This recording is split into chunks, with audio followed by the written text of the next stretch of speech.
वालेकुम रहमतुल्लाहि व बरकातहू। आज मैंने मदरसे में आया हूँ अपने उस्ताद से मिलने के लिए, मुलाकात के लिए, ज़ियारत के लिए। आए आपको मैं दिखाता हूँ आगे। ये हमारे मदरसे का गेट है, देखें। और ये एंट्री गेट यही है। देखें ये मिस्त्री हमारे लगे हुए हैं मदरसे में, काम जारी है।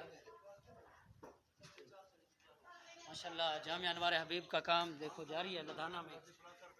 अलमरूफ मौलाना अल्लाह बशकस साहब वाले मदरसा, मिस्त्री साहब लगे हुए हैं, काम जारी है और तामीराती काम जारी है।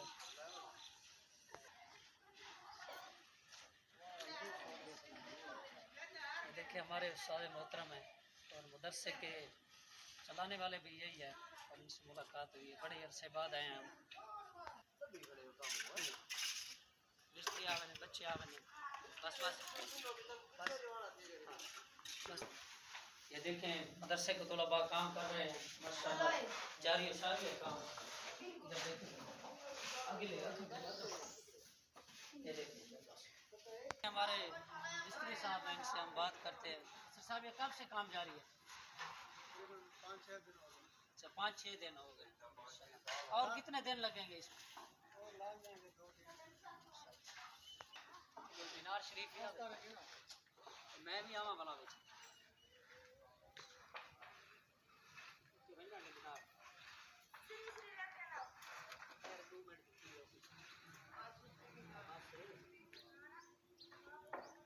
जब सेटिंग रहने